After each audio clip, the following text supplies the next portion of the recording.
आइए, समय की अपनी सीमाएं हैं, कभी कहता जितना कह पाता है, कहना बहुत चाहता है, अनकहा बहुत रह जाता है। पधारिए भाई साहब। थोड़ा और लेट आते तो एक दो कवियों से और बच जाते हैं, समापन समारोह ही बचाता फिर क्या। जो लोग पीछे छिद्रे छिद्रे से बैठे हैं उनसे भी मेरी प्रार्थना, थोड़ा सा घनत्व को बढ़ा देंगे तो हमें अच्छा लगेगा, क्योंकि हम भी सैकड़ों हजारों किलोमीटर से अलग अलग जगह से कवि लोग आए हुए हैं। शुरू करते हैं। बैठ जा बेटा, बैठ जा। और मैं तो एक बात और कहना चाहूंगा, आदरणीय नरपत बना, बहुत ही अच्छी व्यवस्थाएं हैं, जंगल में मंगल हो रखा है बाबा के दरबार में।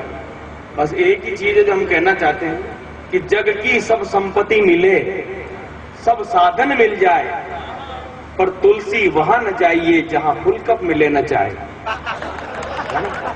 हालांकि ये तुलसीदास जी ने नहीं कहा था, तो मैंने ही कहा है, पर बड़े आदमी का नाम लेने से बाद में थोड़ा दम आ जाता है। हाँ, क्योंकि राम राज्य में दूध मिला था, कृष्ण राज्य में घी, इस कलयुग में चाय है फूंक फूंक कर। आप काय को बोल रहे हैं? आपको थोड़ी मिलने वाली है। इस देश में सब उम्मीद पे जिंदा है। हाँ, चाय पीनी चाहिए, क्योंकि भगवान कृष्ण ने कहा था अर्जुन से चाय पीनी चाहिए। हंसने की जरूरत नहीं, मेरे ऐसे ही समझ में आया था। श्री कृष्ण ने गीता में कहा अर्जुन से एक जगह, हे अर्जुन, मम चापी त्वम चापी, मैं भी चाय पीऊं, तू भी चाय पी। ये लोक रंजन की बात थी, इसको आप इतर न ले जाएं। गंभीरता गंभीरता की जगह है, लेकिन माहौल को सहज बनाने के लिए परमात्मा ने खुद ने छूट दी हुई, इसलिए गोपियों ने कई बार उसको झूठा और छलिया तक कहा। ये हमारे संस्कृति का और हमारे सनातन धर्म का सौंदर्य है कि हमारे परमपिता परमात्मा से भी हम मजाक कर लेते हैं। हमें गर्व होना चाहिए कि हम उस संस्कृति में पैदा हुए हैं जो हिंदुस्तान की सनातन संस्कृति है। आइए, अब मैं बुलाना चाहता हूं इस मुकाम पर, बहुत सारी बातें कहने का सुनने का समय अब नहीं है, सीधे कविताओं की तरफ ले चलना चाहते हैं। इस कवि सम्मेलन के मंच की जादम जमाने के लिए जिस कवि ने बहुत दिनों से मेहनत की, लगातार कई बार कवियों से संपर्क करने के बाद एक अच्छी सी टीम का सुगठन किया है, जो बद्री बसंत के नाम से जाने जाते हैं। मैं इस मुकाम पर आप सबके बीच हास्य रस के लाडले हस्ताक्षर जो गंगापुर से आए हैं, बद्री बसंत के नाम से आप जिन्हें पहचानते हैं, जोरदार तालियों से स्वागत करते हुए बुलाइए भाई श्री बद्री बसंत।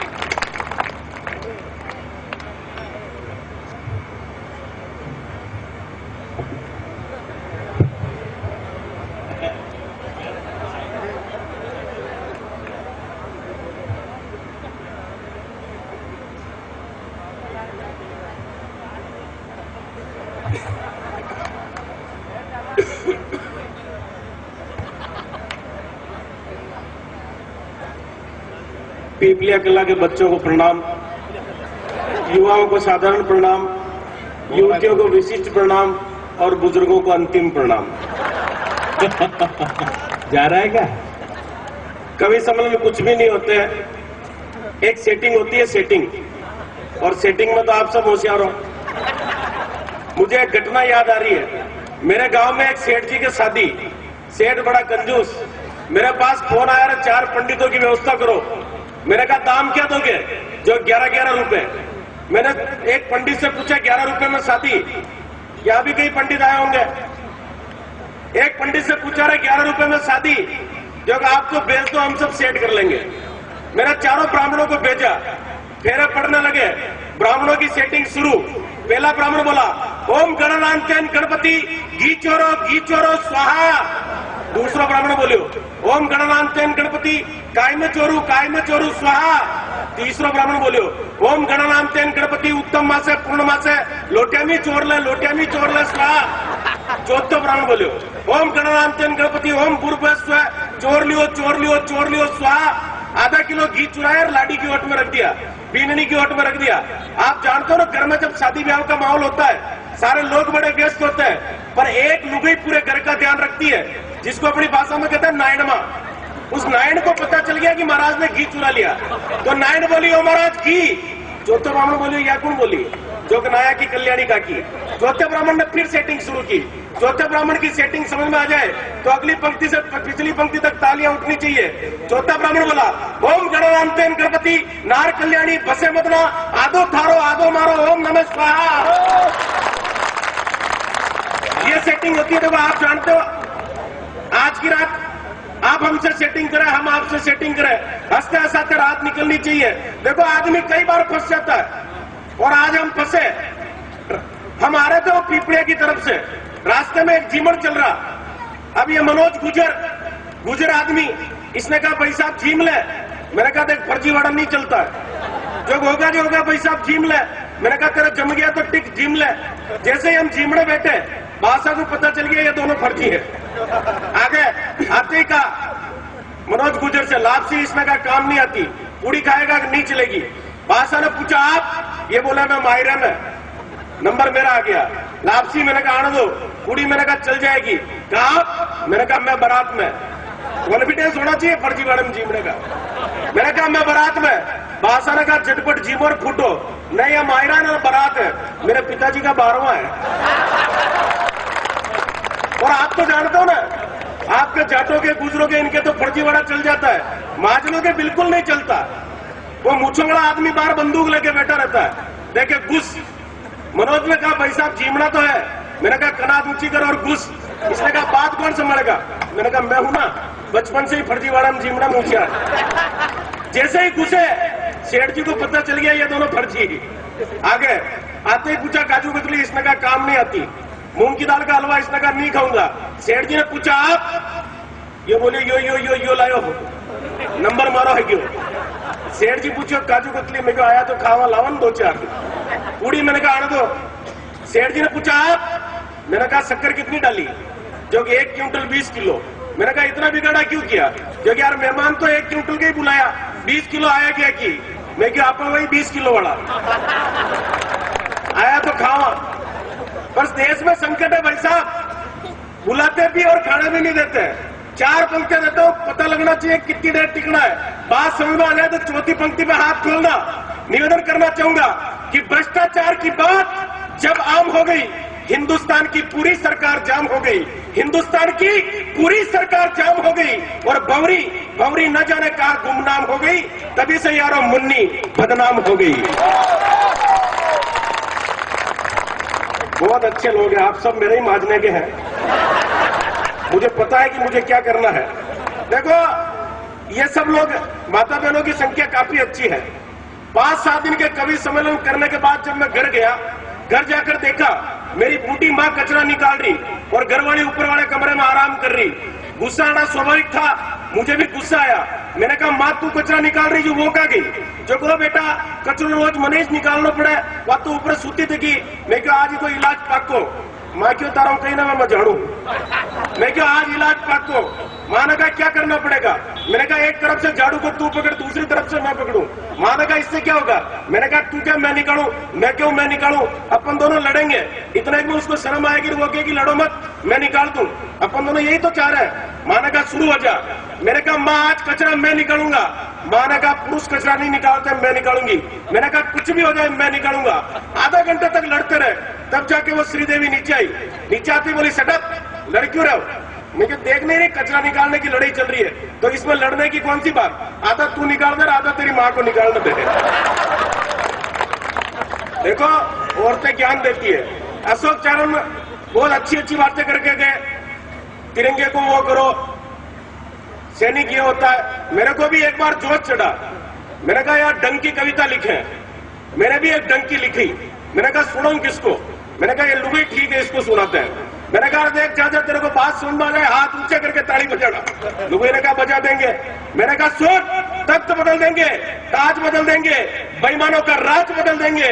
लुगाई ने कहा ज्यादा लोड मत लो, 8 दिन हो गए, पहले चड्डी बनियान बदल लो। मतलब औरतें ज्ञान देती है भाई साहब, औरतें ज्ञान देती है। और देखो मैं तो जानता हूं, अपन तो राजस्थान के लोग हैं, अपन तो यूं ही सल्टा देते हैं। वो एक अंग्रेज आ गया जोधपुर का किला देखने के लिए। जब वो अंग्रेज चित्तौड़ का जोधपुर का किला देख रहा था, एक आदमी फल बेच रहा था लारी पे। उसने एक टोपले में हाथ डाला, पूछा रहा व्हाट इज दिस? अब वो जोधपुर वाला ने कहा दिस इज एन एप्पल। अंग्रेज ने कहा तुम्हारे यहाँ बहुत छोटे छोटे होते हैं, हमारे यहाँ बहुत बड़े बड़े होते हैं। जोधपुर वाले ने देखा होते होंगे, अपने क्या लेना देना। उसने दूसरे टोकरे में हाथ डाला, पूछा रहा व्हाट इज दिस? उसने कहा दिस इज एन ऑरेंज। कहा तुम्हारे यहाँ बहुत छोटे छोटे होते हैं, हमारे यहाँ बहुत बड़े बड़े होते हैं। अब की बार उस राजस्थानी की राष्ट्रपति जगी। उसने कहा अब की बार जो कुछ पूछेगा तो इसकी फाइल सल्टाऊंगा। एक कीट तरबूज की गाड़ी भरकर ले जा रहा था। अंग्रेज के बाप ने नहीं देखे तरबूज। पूछा रहा व्हाट इज दिस? उसने कहा ये मेरे राजस्थान के अंगूर है। बोल तेरे यहाँ कितने बड़े बड़े होते हैं? वही आया जोधपुर बस स्टैंड पे, एक हलवाई एक तपेले में दूध, दूसरे तपेले में दही, दूध को ऊपर नीचे कर रहा। अंग्रेज का समझ में आ गया दिस इज मिल्क, उसने कहा यस मिल्क, तो व्हाट इज दिस। अब उस जोधपुर वाले को दही की स्पेलिंग नहीं आवे और फाइल चलटाना जरूरी, उसने फाइल चलटाई, बात समझ में आ जाए तो हाथ खोलना। उसने कहा this is milk sleeping in the night morning in the tight. देखो ये पार्थ नवीन बाबा कर रहा है, पता तू क्यों कर रहा है, मुझे पता है तू क्यों कर रहा है, और कोई भी करना जरूरी था इसलिए मैंने किया। कर देखो ये पार्थ नवीन की जब सगाई होने को थी 8-10 जगह से रिजेक्ट हो गया। 11वीं बार मेरे पास आया कि भाई साहब आप चलो थोड़ी बड़ी कर देना, मेरा काम हो जाएगा। मैंने कहा देख लास्ट स्टेज है, मेरा चलना बहुत जरूरी है। जैसे ही हम पहुंचे नाश्ता पानी शुरू हुआ लड़की वालों के यहाँ। इसने पूछा भाई साहब मेरी गाड़ी नहीं आई। मैंने कहा कौन सी अल्टो 800 वैगनार स्कॉर्पियो बोलेरो। लड़की वालों ने देखा यार गाड़ियां बहुत ठीक है। थोड़ी देर बाद इसने पूछा भाई साहब मेरे बंगले का किराया नहीं आया। मैंने कहा कौन से वाला, पाली वाला, जोधपुर वाला, हैदराबाद, बेंगलोर, कलकत्ते वाला। चोरी वालों ने देखा यार बंगले बहुत ठीक है। थोड़ी देर बाद इसने पूछा भाई साहब मेरे पिताजी नहीं आए। मैंने कहा कौन से वाले। बहुत अच्छा समझते हैं आप। देखो आज आपने बहुत अच्छा किया, राजनीति के किसी आदमी को मंच पे नहीं बिठाया, होना भी नहीं चाहिए। ये पार्थ नवीन, एक दिन इसका 4 साल का बेटा इससे पूछ बेटा कि पापा बताओ राजनीति किसे कहते हैं। इसने समझाने के लिए कह दिया कि देख घर में तेरी मम्मी का राज चलता है, इसलिए सरकार मैं कमाता हूं, लाता हूं, खर्च करता हूं, इसलिए अर्थव्यवस्था ये जो तेरा छोटा भाई है लोकतंत्र, तू समझता सब कुछ है पर कर कुछ नहीं सकता, इसलिए जनता और ये नौकरानी है वो कर्मचारी। शाम को 7 बजे बच्चा सो गया, रात की 11 बजे भूख प्यास से व्याकुल उठा, घर का मंजर देखा, माँ घोड़े बेचकर सो रही है, छोटा भाई बिस्तर गीला करके पड़ा है और पिताजी नौकरानी के कमरे से बाहर आ रहे हैं। सुबह 7 बजे कहा कि पापा मैं राजनीति सीख गया, क्योंकि एक रात नहीं कि पता किसे कहते हैं। 4 साल के बेटे का जवाब सुनना और हाथ खोलना। उसने कहा कि पापा जनता भूख प्यास से व्याकुल थी, लोकतंत्र गंदगी में पड़ा था, सरकार घोड़े बेचकर सो रही थी और अर्थव्यवस्था कर्मचारियों का शोषण कर रही थी।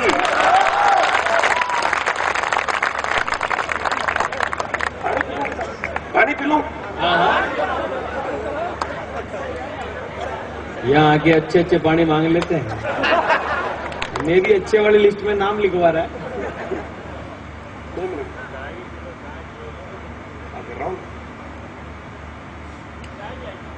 चाय आ रही है,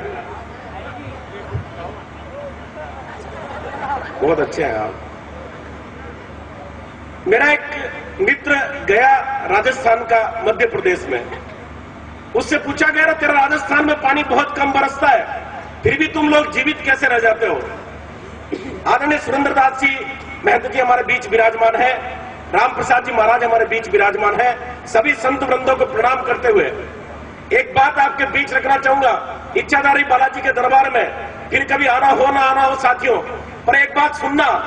एक राजस्थानी कवि पहुंचा मालवे में, मध्य प्रदेश में, पूछा रहे तेरे राजस्थान में पानी बहुत कम बरसता है, फिर भी तुम लोग जीवित कैसे रह जाते हो।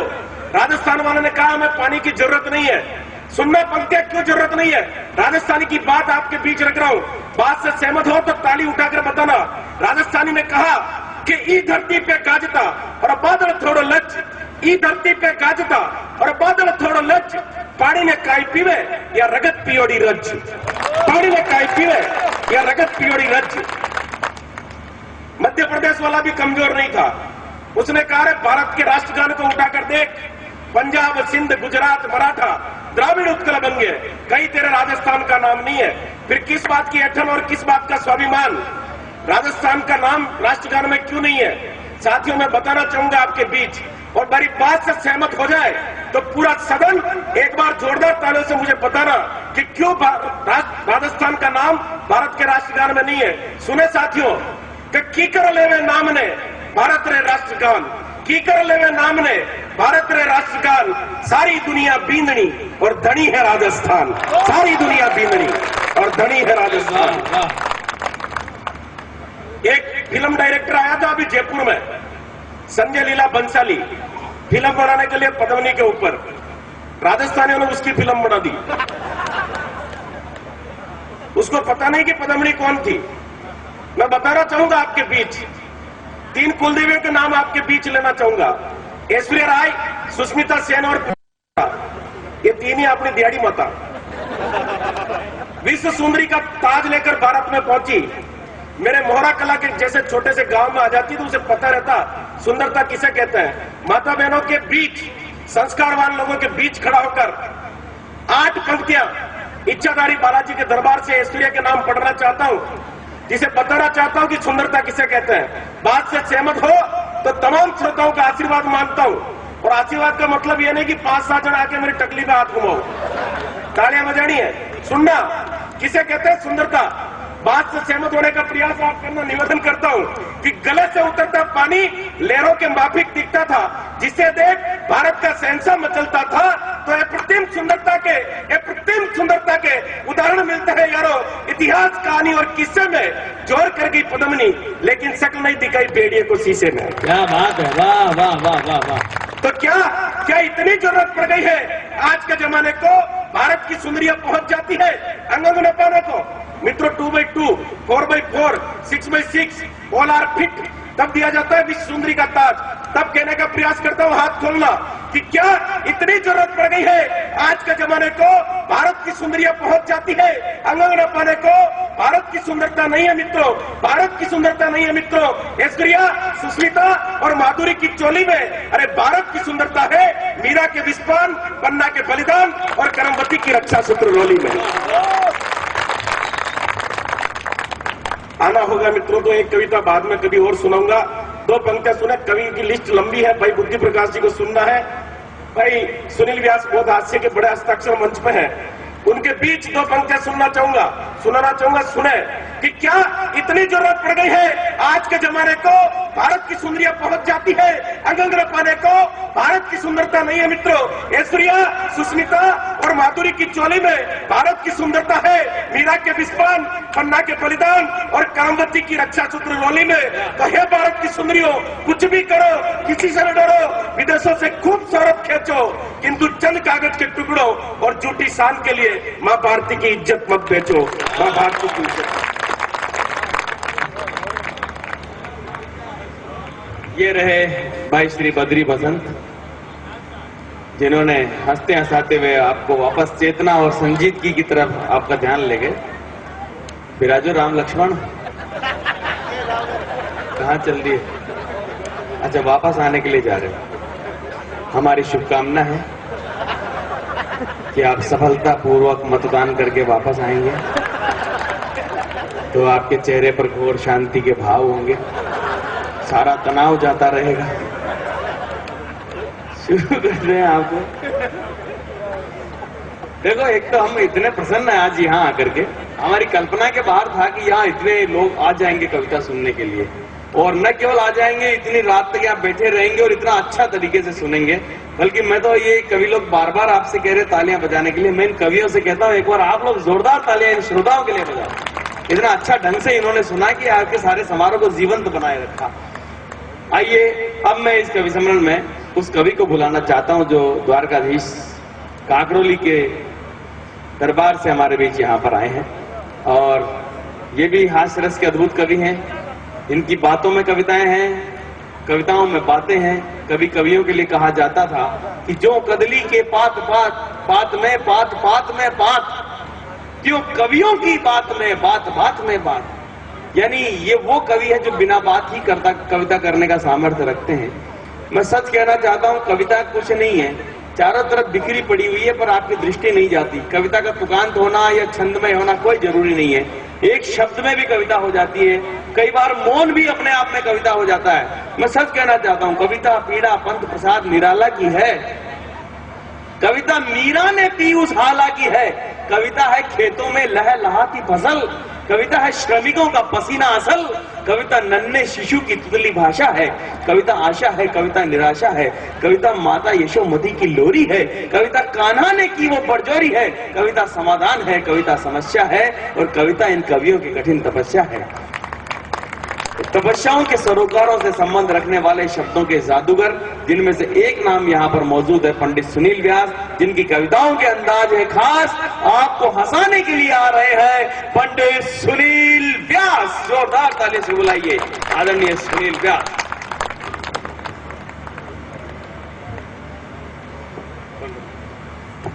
मौन कविता है, अब मैं मौन लूंगा, आप ताली वाले बजाइए। उन्होंने कहा था मौन भी होती है कविता, और वो पत्नी के सामने होती है, मुझे मालूम है। राम नाम बिना गिरा न सोही, बिना राम के वाणी शोभा नहीं देती। मैं सौभाग्यशाली हूं कि एक पंक्ति में कहना चाहता हूं, टिप्पणी मौलिक टिप्पणी बुद्धिया मैं आपको समर्पित करता हूं। मुझे मंच पर लाने वाले ये बैठे हुए आज, इन संतों के सामने मैं सौंपता हूं इनको। ये हम सब जो है, we all are productivity of generation, हम सब प्रोडक्टिविटी ऑफ जनरेशन है, और आप कनेक्टिविटी ऑफ संस्कार है। क्या बात है, क्या बात है, वाह वाह। मैं सच कह रहा हूं, ये जो संस्कार पीढ़ियों दर पीढ़ियों मिलता रहा है हमें और हमारे बच्चों को, वो आप ही की देन है। आप है तब तक इस धरती पर कोई आप उठाकर नहीं दे सकता इसकी सनातन धर्म को, इसकी संस्कृति को। मैं आपको प्रणाम करना चाहता हूं। मैं बहुत भाग्यशाली हूं, मैं जनता को सबको बहुत सुनाता हूं, लेकिन पहली बार ऐसा मौका मिल रहा है कि इतने संतों को एक साथ सुनाने का मौका मिल रहा है। मैं बहुत भाग्यशाली हूं। जय बाबा, इनकी मेहरबानी है। आप टेंशन मत लेना, मैं ज्यादा ज्ञान की बात नहीं करूंगा, क्योंकि ज्ञान देने के लिए बैठे हुए हैं। मैं बिल्कुल भी टेंशन की बात नहीं करूंगा। और भाई अशोक को बहुत बहुत धन्यवाद, बहुत अच्छी कविता सुनाई। बद्री बसंत जी ने अभी कविता सुनाई। मैं ऐसी कोई कविता नहीं सुनाऊंगा, मैंने लिखी भी नहीं है, इसलिए टेंशन मानना नहीं। पिछली बार कविता सुनाई थी, सामने वो बैठे हुए थे मुख्य अतिथि, उनको मेरी कविता सुन के अटैक आ गया, निपट गए। मामला कोर्ट में पहुंचा, जज ने कहा तेरी कविता सुन के निपट गए, तेरे को फांसी की सजा होगी, तेरी अंतिम इच्छा बता। मैंने कहा जज साहब वो अधूरी कविता में ही सलट गए थे, मैं आपको पूरी सुनाना चाहता हूं। वो बोले जा भाई इज्जत वरी। बिल्कुल टेंशन नहीं लेना, मस्त रहना। आप हंस रहे हो, मुझे अच्छा लग रहा है, क्योंकि मैं जानता हूं जो आदमी हमेशा हंसता है, मस्त रहता है, कभी स्वर्ग में नहीं जाता। लेकिन अगली पंक्ति छू जाए, मजा आ जाए तो मुझे शुरू कर देना। जो आदमी हमेशा हंसता है, मस्त रहता है, कभी स्वर्ग में नहीं जाता, बल्कि जहां जाता है वही स्वर्ग बना देता है। मैंने कहा आपको ताली बजानी नहीं कहा, मैं इन सब ने कहा ताली बजाने के लिए, मैं नहीं कहूंगा। अपन यहाँ ताली बजाने थोड़ी आए, अपन को ताली बजाने आए यहाँ पे। मैं प्रभु मेरे भोलेनाथ बैठे हुए हैं, रुद्रांश बैठे हुए हैं, इनकी साक्षी में अपने इष्ट की वंदना करना चाहता हूं। मैं मां शारदे की वंदना की इसने, सुमित्रा जी सरल ने।